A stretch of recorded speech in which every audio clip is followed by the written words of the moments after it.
Hi everyone, thanks for tuning in today. So today, the subject for today's talk is communications. Okay, so as we know, communicating is a very important part for of humanity. Communication is an important skill. When it comes to, for example, having a conversation with someone, communications are very important. So when we're talking about communicating, we can be talking about different things like communicating effectively, right, or less effectively. But what we're going to talk about in this video is communications, okay, and how that relates to spiritual practice, okay? So I'm going to be introducing a couple of concepts in this video, and I hope you enjoy this video and learn a little bit more about how we are all communication systems. Okay, so let's begin with the video. So, a lot of different people have different opinions about things, different opinions about subjects, okay? But what basically people are and what they are composed of essentially is the information that they've obtained, the information that has been communicated to them. Okay, in a sense, we're all communication systems. Okay, what everybody knows, we have people that say, I don't believe in God, or whatever it is, okay, that they believe in or don't believe in, okay? But what they know basically is what has been communicated to them, okay? So, in that sense, what they know is what has been communicated to them and what their capacity to receive the information that has been communicated to them is. Okay, so when we're talking about living beings, sentient beings, living beings, okay, we're all communication systems. Okay, we've talked about how we all exist within a computer, and we're all systems that have a specific purpose, okay, within this computer in which we exist. Okay, and you can refer to previous videos on this channel for more information about that as well. So basically, we're all communication systems. Okay, so within a system, we're all communicating one with the other. If you want to take a look at it, information originates at one place. Okay, and moves around through communication systems. Okay, so look at it one way. Okay, information starts with individual A, goes to individual B, goes to individual C, then ends up at individual D. Okay, so what did the information do? The information moved through communication systems. Okay, so now we've talked about how everything exists within containers and information. Okay, so containers contain information, and some containers are able to move. For example, okay, they might be sentient, intelligent vehicle activities, okay, able to move, okay, and they can basically carry information from one place to another within the Kala chakra. Okay, we've talked about how you exist within your cube in the Kala chakra and you move within the Kala chakra. So visualize the information contained within a container, moved from potentially one container to another one. Okay, so the information can move within that container and then also transfer to another container, which can then carry it as well and transfer it as well. Okay, now what we're looking at, is we're looking at the purity of the information that's transferred. Okay, so visualize the information, the energy that contains that information. Okay, so how bright is that energy? How efficient are those communication systems that are basically transporting that information to wherever it's going to go? Okay, are they efficient? Are they developed? Are they very effective communication systems? Okay, and is the information staying basically bright? Is it staying intact and pure during its transport stage where it gets to its different destinations? Okay, or is the information degrading and losing in purity, losing in energy, and at that point, by the time it gets to another destination or to another system, if you will, it's degraded and no longer in its initial stage. So one thing we can take a look at is, for example, just to understand this concept very quickly, is the telephone game. It's a very common children's game. You all sit in a circle and you tell a sentence to one person, and then the sentence goes to the next person, the next person, the next person, and you see if the information has remained intact by the time it gets to the last person in the chain, right? Or has it been modified? Okay, was it modified purposefully or modified just because of basically communication systems that were not developed enough or in one way or another to maintain that communication, that information purity, okay, or intactness, okay, as it moved through the chain of communication. Okay, so we all exist as communication systems. How does this relate to spiritual practice? Okay, well, one of the sentences that's very famous in practice is, when you're talking to someone, the guru might tell you, widen your capacity to receive. Okay, so what does that mean, widen your capacity to receive? Well, it relates to the concept of a communication system, okay? Because we have the thought, the information, does it stay pure by the time it moves from one system to the next? Okay, but let's say it gets to one system.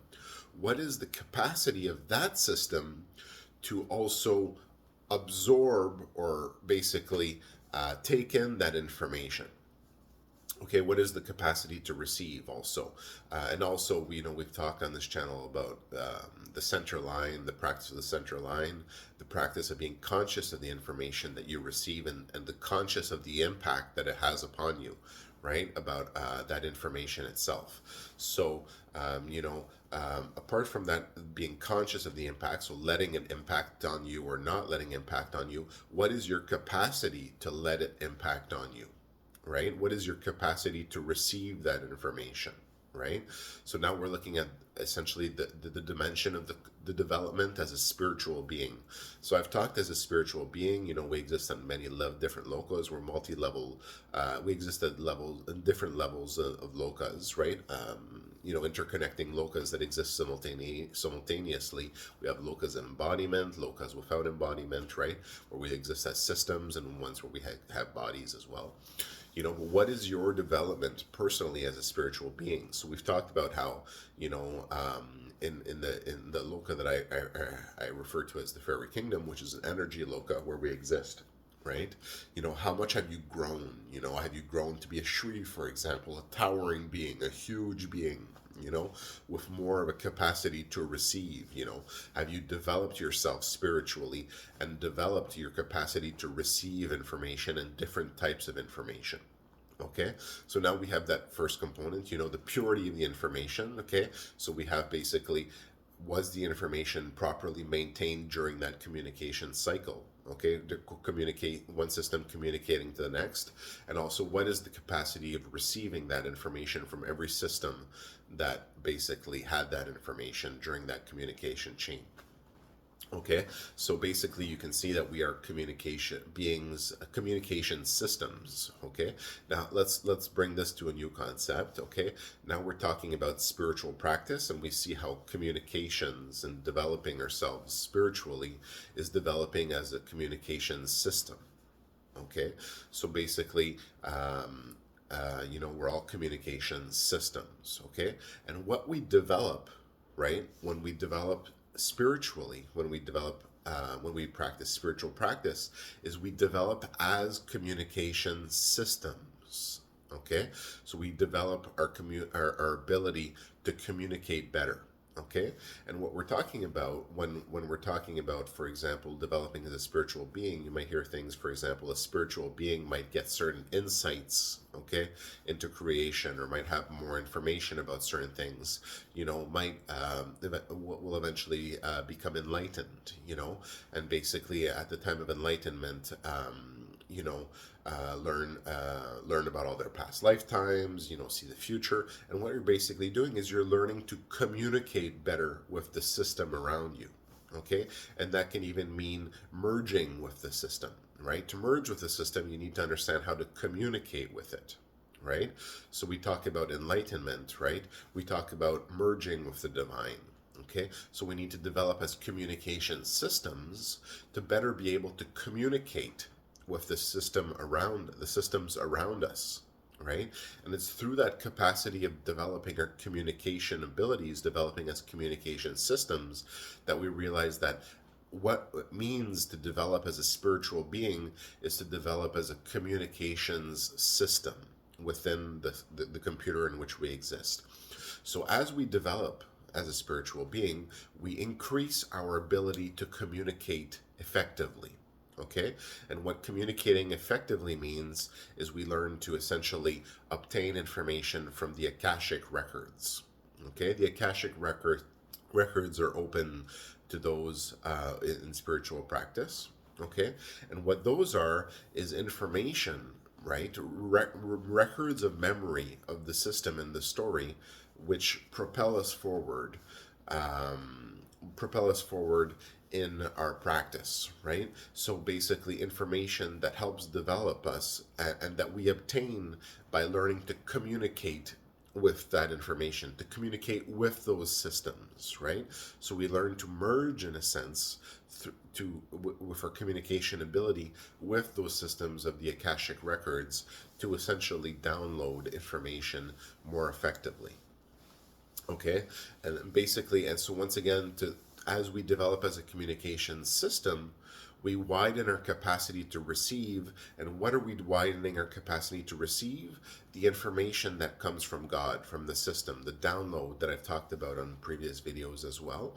We have different stages of energy, right? One of the stages, we download the divine energy of God and store it in our heart, store it in our body. And then in the other stage, we distribute it to the kingdom around us in the darkness in which we exist, in the space in which we exist. And that gives life to the world around us. Okay, that's the energy of God, the energy of life. Okay, so by widening your capacity to receive, to widen your capacity as a communication system, you widen your capacity to absorb that divine light, that divine energy of God. Okay, we can call it that way, and to basically let it work its magic, if you will, on you. Okay, so we are communication systems. Okay, and when we're talking about spiritual practice, developing spiritually, what we're talking about is developing your ability to communicate. Okay, and as a system. Okay, so you're developing your communication systems, and what are your communication systems doing? They're allowing you to interact. Okay, they're allowing you to communicate with the system around you to one day eventually get to the point where you can communicate effectively enough to become enlightened, right? Communicating with the system around you, right? Communicating with the truth, communicating with other systems, and communicating with the system as a whole. Okay, so in a way, we are communication systems within this computer in which we exist. Okay, and what we're talking about when we're talking about spiritual practice is developing your communication abilities, your communication skills, so that you can one day merge and communicate with the system around you.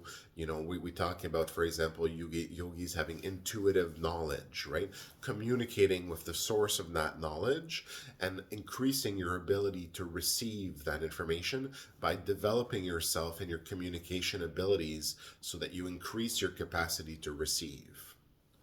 Okay, so this video, to talk a little bit more about that, about how communication is the most important thing in spiritual practice, learning to communicate, okay, learning the back and forth of communicating, learning to communicate outwardly and inwardly. So basically how to project communications, right? We've talked about how the Shri is to move forward, to project, to move forward. And in the Loka, where we exist within that cell, how the Shri is to push forward into the system, to merge with the system, right? And to merge with the system, you need to understand how to communicate with it, right? So what we're doing is we're developing as a communications being, okay? Our communication abilities, and that's why we exist as communication systems within this greater system in which we exist. Okay, if you think about it, okay, a lot of people have strong opinions about subjects. They think they know a lot of things, they think they know this, they know that, okay, but all they really know is information that has been communicated to them. Okay, through communication systems, and all they know, okay, is dependent on the purity of the information that was communicated to them, that made its way down that communication chain and made it to them. For example, communication that's you absorb information when you're looking at the computer and searching the news. Okay, well, what is it really? It's information that's contained within a vehicle, and but not necessarily a vehicle in the sense, but we'll talk more about a container. Okay, which is a very similar concept. So, we have, for example, the container of the internet, the container of your TV screen or your computer screen that's showing you this. The container and the information that's contained in it that's being sent to you. However, the information might not be perfectly pure as to what really happened in the news. We might not get the full story about what really happened. So you get the information in its purity that's been sent to you, and then according to your capacity to receive that information. So you look at that information and you might just take it at face value. You might, based on the information in the article that you're reading, right? Or you might also be getting some more information based on that because you have an increased capacity to receive. Okay, I'll give you another example as well. You might see information on your TV screen about a war or something like that that's having an impact, and civilians are being killed or something like that. Okay, well, depending on your capacity to receive, that information may have a different impact on you as a being, right? And depending on your capacity to control the information that you're exposed to and that you receive, that impact, you can have a specific awareness and control over that very impact on yourself. So you have that ability to basically receive in a different way, and also to control the communication and how it has an impact on your systems. Okay, so basically, people think they know a lot of things. They know, they think, for example, I'm a logical being, for example. I don't believe in God because I don't see God with my two eyes. I can't feel him with my hands and all these things. And they think that because of information that they've received, they think or know in their case that there is no God that they can see with their senses. But however, what you do know is you have the records of all these enlightened people, for example, who have known God, who know God, okay, who know of God, okay, who through an increased capacity to receive information and to communicate with the system have a different understanding than people who have a lower capacity to receive, or a lower, who are not as developed as spiritual beings, who are not as developed as communication systems. Okay, so we develop as communication systems, and this is directly related to spiritual growth. Okay, so what is spiritual growth? Spiritual growth is development as a communication system, where as you develop, eventually you get to what you would call different attainments, okay, different achievements, attainments, okay, as a communication system. And basically what you can look at it as is as your growth as a spiritual being on the spiritual lokas, at the energy lokas, okay, where you exist as a spiritual being filled with energy distributing it to your kingdom. Your growth as a being, the growth of your capacity of yourself as a communication system, your development as a communication system. And we've talked about how the purpose of the Kalachakra was to essentially crack the encryption code of the greater computer in which we exist, to be able to rewrite it. Okay, so with the creator of the Kalachakra, call him Vishnu, call him Shiva, call him Allah, call him Yahweh, call him however you want to call him, okay? And basically using that, using the Kalachakra and all the calculations that are being done by all the systems within it, okay, to essentially crack the encryption on the greater computer in which we exist, okay, and at that point to be able to rewrite it, to be able to secure it, to ensure eternal life for everyone. Okay, so that was one of the purposes of the Kalachakra, as well as to create life, right? As to create sentient, intelligent vehicle activity, in accordance to the purpose of its creator. Okay, so what we're talking about when we're talking about spiritual practice is to develop as a communications system. Okay, and this is an essential concept to understand in spiritual practice. Okay, and that's why you hear many gurus say widen your capacity to receive. Okay, because by widening your capacity to receive, okay, you are essentially widening or increasing your ability to communicate effectively. Okay? And by communicating effectively, what you're doing is you are developing as a spiritual being. Okay? Because what is yoga? Yoga is to merge with the divine. And what is merging? It's a form of communication. So practice on developing as a spiritual being and practice communications and your communication skills in all elements of life. Okay? Practice communicating effectively, practice communicating well. Okay? Practice understanding communications and how things communicate one with the other, how one thing works with the other, how things join each other, how things connect. Okay? And basically develop as a spiritual being, understanding that this has to do with communications, as you are a communications system, a being that communicates, and a being that develops its ability to communicate. Thanks for listening.